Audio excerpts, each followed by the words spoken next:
Hey, it's Perry with another Lean Waves training session today. So what we're going to be doing today is biceps and triceps. I'm going to throw a little abs in there. So this is Thursday. I did my conventional weight workout on Monday, so did heavy bis and tris. They're coming up on recovering. So what I'm going to do now is put the pads on the muscle bellies and just really go into Russian stem and just hit those deep fibers. So what happens is every time I do my weight training and then the stem and then back to my weight training, I'm activating more and more fibers. I'm becoming more and more in tune with those muscles, better contractions and more mind-muscle connection. So let's get it started. I'm going to start with the abs. And we'll get the water on the pads. So I got the stem suit. Like I said, I came up with this about 20 years ago. And just as a way to, number one, hold the pads in place. And number two, when I have my training studios, it kept everybody covered, so discretion. Not having a bunch of naked bodies laying around. Alright, and I like to secure that. So I did a little slit there, right where the abs are, so I could get the pad in. And then I'm just going to get it on there nice and tight. There we go. All right. It's a pretty simple setup. Only takes a few minutes. The electrical current that you feel, it's a microcurrent. Very similar to what is activated when we are doing a contraction. And, this goes so far back in time. I mean, 500 BC, Egyptians, believe it or not, were using electric eels to stimulate muscle and for other heals. So I got that right on the muscle belly, covering all three heads. And we're going to go on the bicep too. The reason I like doing the biceps and the triceps together is it stabilizes the joint, so you don't get an over contraction, over extension, and which can be painful if you go too high, too quick. But this way seems to kind of balance it out. So right on the belly, boom. Okay, and then go to the other side.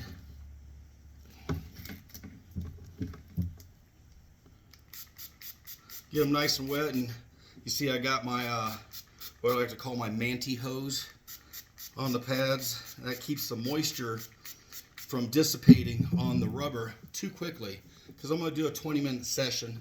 I'm not going to make you watch the whole thing, but that's how long I'm going to go. And I do this.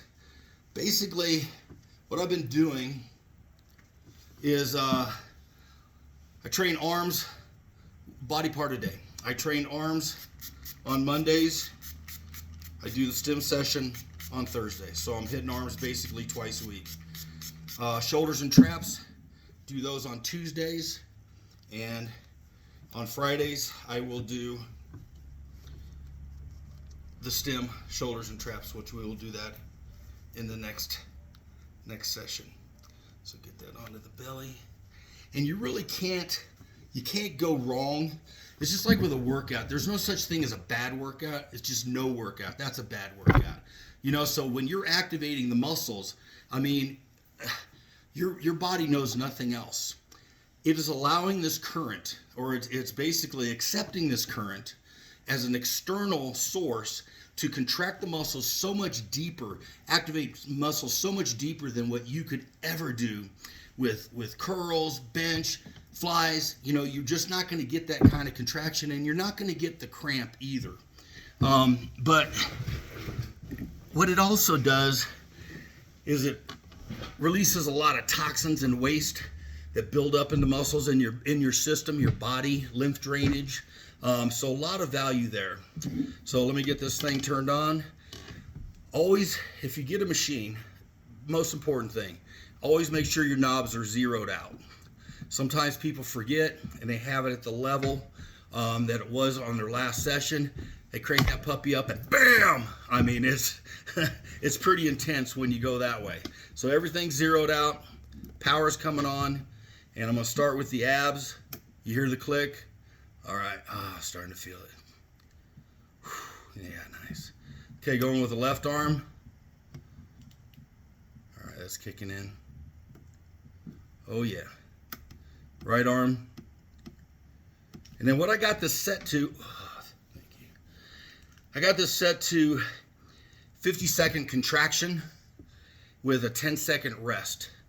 So that 10 seconds, it gives me time to either raise or lower the intensity on the knobs.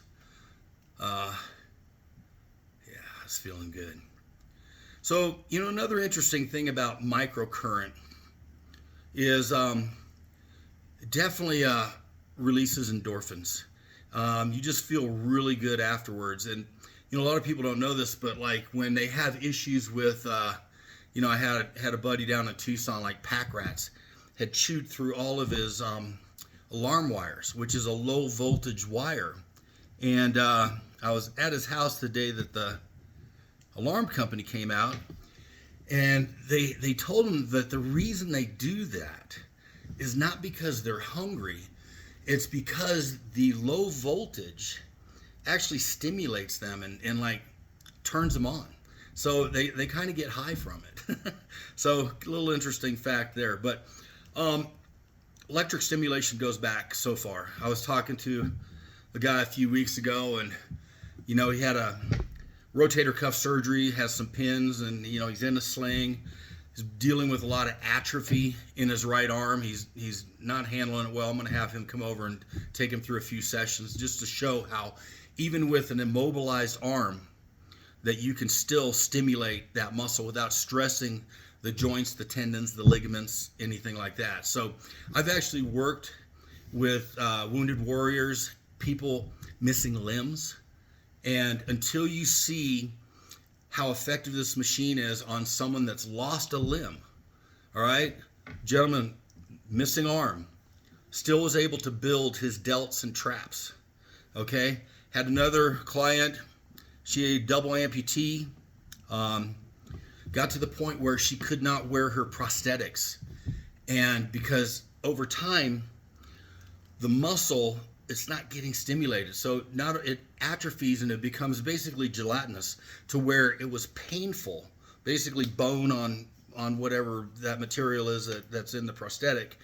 And hold on a second. And it just made it very uncomfortable for her to wear them.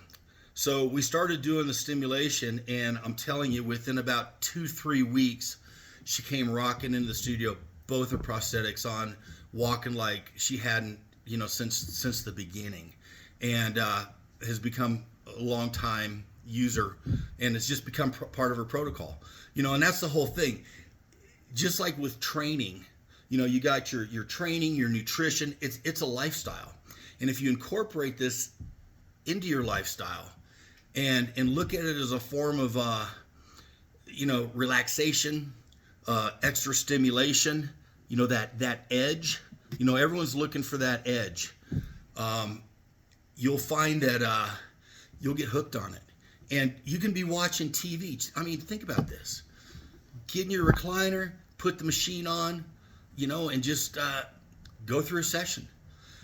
You're sitting at your desk at your office. You can be doing calves, you can be doing legs, you can be doing glutes, which, by the way, this machine on the glutes, your gluteus minimus maximus, you want to talk about a BBL. I mean, it's going to contract those muscles way beyond what you can do through any of the conventional exercises or machines. Sometimes abs, just like, it's not like it takes my breath away. It's just like it just pulls in so tight. I just want to go with it and not talk, which is rare for me. So, speaking of abs, the first time I used a muscle stimulator, I was down in San Antonio, trained at a powerhouse gym off Fredericksburg, owned by a guy named Frank. And a lot of the pro wrestlers and just some amazing people trained there. And one of my buddies, and he became a roommate, was a guy named Jeep Swenson. Jeep Swenson ended up playing Bane in the Batman movie. That was all his body. They just painted it. He was the bodyguard in Bulletproof for James Caan. He was a massive dude. I mean, 6'5". I think he passed away. He weighed about 420, but in the time that I knew him, he was in the 350, 370 range. 25-inch arms. Matter of fact, a little history here. Back in, I'm going to say 80, 81, Arnold Schwarzenegger was still doing seminars, and I think it was Olympic Gym in San Antonio, and Arnold was Jeep's idol, and Jeep just wanted to meet him and get a picture with him. And when Arnold saw the size of this guy, like I said, 6'5", 25-inch arms, I mean, he was just a mass monster. Arnold literally said, "Get away from me, you freak." And Jeep was kind of a little bit butthurt at first because he didn't understand that was his idol. He wanted a picture, but, you know, it was an ego thing. You know, Arnold didn't want to be seen in a picture with somebody that much bigger than him. And, you know, over the years, I think he got accustomed to it because bodybuilding's changed so much. I mean, you know, you look at pictures of Arnold standing next to Ronnie Coleman and, you know, some of the other, you know, Jay Cutler and some of the other mass monsters out there. And, you know, Arnold, for his time, there was no better, you know. And also, you know, in classic bodybuilding, I mean, he set the bar. He set the bar pretty high. But nowadays, man, it's a whole different game out there. So anyway, Jeep was the one that introduced me to the muscle stimulator, and had a chiropractor buddy that was selling one of the old-fashioned, they had the big sponge. You spray the sponge, and it'd be running down your body. And it was, I think it was a galvanic stimulator. So there's galvanic and faradic, and galvanic stimulations, what they use in a lot of, or did in a lot of chiropractor clinics back then. So anyway, let me see, I'm about 21 years old, and I go in there, and, you know, I just kind of want to see what it's all about, you know, thinking about maybe buying it, because Jeep was really talking it up. And the guy puts the pads on my stomach, wraps it real tight with a band, and I'm standing there, and he's like, "Are you ready?" I go, "Yeah, I'm ready." "Yeah, I'm ready." He goes, "You sure you're ready?" And I was like, "I'm ready." He cranked that bitch up to like 10, and I was like, "I'm not ready. I'm not ready. I'm not ready." It felt like Mike Tyson hit me in the stomach. And I held that contraction probably for about 10, 15 seconds. It seemed like a lifetime. But the interesting thing, and I was out of there. I was like, fuck this shit. I go, this hurts. And anyway, I was out of there. And then the next morning I woke up, and I was like, my abs were sore just from that, you know? And I was like, gotta have it, you know? So I started using it way back then. And over the years, I've used it in the capacity that I'm using it now for recovery, and also just some deeper stimulation to incorporate with my training, to accentuate my training, to stair step it up and take it to the next level. You know, I'll be 65 in 3 days. And I firmly believe now in training for longevity. And in the past, man, it was ego all the way. You know, I was a power builder, if you will. And most of the injuries that I've dealt with in my life, self-inflicted. And thank God and thank this machine that I've never had to have a surgery, because when I tore my rotator cuff, I had the good sense to back off and started doing stim only. And I did that for about a month, 6 weeks, just working around my injury, but still did not lose any development, and actually accentuated the development on my delts, to where when I went back, it was like I never missed a session. Think about that. You know, people will say, "Oh, this doesn't work." You know, it's like those toys on TV, those little ab belts, or those little handheld, was going to say vibrator, no, handheld stimulators. It's nothing like that. This is a freaking DeWalt, Ryobi, whatever you want to call it, high-powered training system that goes deep into the muscle. The other ones, it's like getting a massage with a feather duster. I mean, some people might be into that, but what are you going to get out of it? It's just going to like tickle a little bit on the surface because it's hitting those surface nerves. It's not going deep into that muscle, activating those dormant fibers and the neurons and just getting everything contracted, getting that blood flow, getting that circulation going. Ooh, okay. Okay. This is good. Okay. Anyway, so think about this. They have been using muscle stimulators on coma patients for many, many years to prevent disuse atrophy. They're just laying there, they're deteriorating, their muscles are inactive. And this has been able to keep them, not to the point, they still have to re-educate for walking and so forth because they haven't had that movement in a while, but it definitely keeps the muscles more in tone, more activated. So if it's doing that, if it's preventing atrophy in someone that is in a coma, what do you think it can do for someone that's healthy and that's training? I think you can see my bicep twitching over there. Yeah, it's gonna go a little more in a minute. Oh yeah, okay. I think I hit my level. So you'll know when you hit your threshold, and you just maintain it there. So one of my heroes with regards to muscle stimulators is a Dr. Terry Walls, and she had contracted MS and went from the point of being an avid cyclist to walking with a walker to a wheelchair to electric scooter, and it was just going downhill, and she wasn't accepting that. She's like, I'm not letting that happen.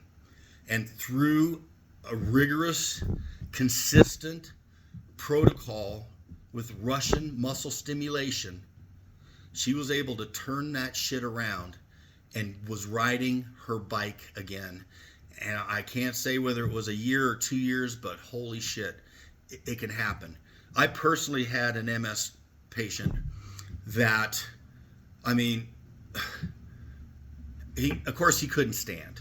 We got to the point where he was doing with the machine, I would have him do, some static squats, like I'd help him lift up and then hold in the squat position and then back down, and he got stronger and stronger. And here was the coolest thing that happened. After about 6 months of training him, he had one of those, one of those motorcycles with the 2 wheels in the front and the one in the back, Stinger, I forgot what it's called. Anyway, I'm sitting in my studio in between clients, and I hear this meep, meep, and I look out my window, and he is on his motorcycle, and he took off and did like a 40-mile ride. He hadn't ridden it in years. He just wasn't going to get rid of it because he loved it, right?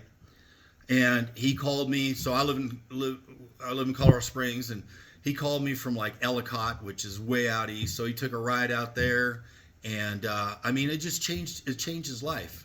Now, to be honest with you, he quit coming. He was having some other health issues. So basically, I was helping him stave it off and helping him progress. But it's something that you got to stay with.